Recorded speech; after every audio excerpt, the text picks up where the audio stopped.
Ils n'ont pas envie. Mais ils sentent qu'il y a une force supérieure qui est en train de les pousser à aller dans une direction. Il dit, les pères ont mangé des raisins verts et les dents des enfants ont été agacées.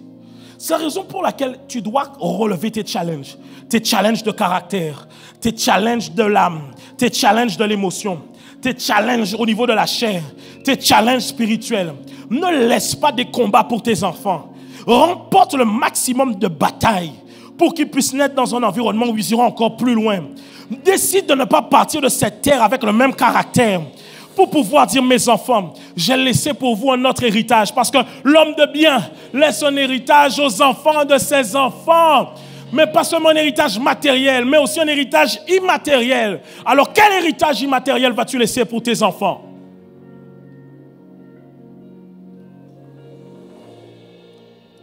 À chaque fois que, écoutez, on prêche l'évangile pour les âmes. Mais quand vous servez Dieu, rappelez-vous que vos enfants vous observent. Un jour, ils diront, je veux chanter comme maman. Je veux prier comme papa. Je veux prêcher l'évangile comme papa. Il faut qu'ils disent ça. Mais pour ça, nous devons travailler sur nous-mêmes. Un lead, écoutez, l'état d'une famille et de toute organisation est lié à l'état du leader. On ne peut pas aller voir notre responsable. Si la famille va mal, c'est à cause du responsable. Si une entreprise va mal, le conseil d'administration change le CEO. Si l'équipe perd, on change l'entraîneur. Parce que l'équipe est à l'image de son responsable. Ça veut dire que quand une famille doit, mais quand tu sens que ta famille doit upgrader, en réalité c'est toi qui dois upgrader. Quand tu sens que ton organisation doit passer plus loin, c'est toi qui dois passer plus loin. Quand tu sens qu'il y a quelque chose qui doit naître en toi, en fait naître avec les gens autour de toi, ça ne peut pas naître en toi si toi-même tu ne vas pas là où ils doivent aller. Que Dieu t'amène à cette prochaine dimension. Que Dieu fasse de toi un homme de vision. Que Dieu fasse de toi un homme de vision. Et que tu engendres des hommes de vision. C'était mon message pour vous dans le nom de Jésus. Quand on se marie souvent, on a des forces et des faiblesses chacun. Mais rendez-vous compte que des fois vos forces sont les faiblesses de votre conjoint. Ne partez pas dans un truc de « ouais mais t'es pas comme moi ». Mais si tu as cette grâce-là, transfère-lui. Ça veut dire quoi? Les choses sont spirituelles.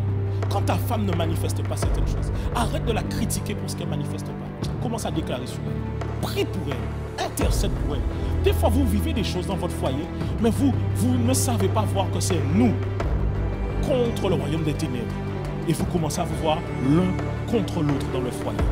Commence à déclarer sur sa vie.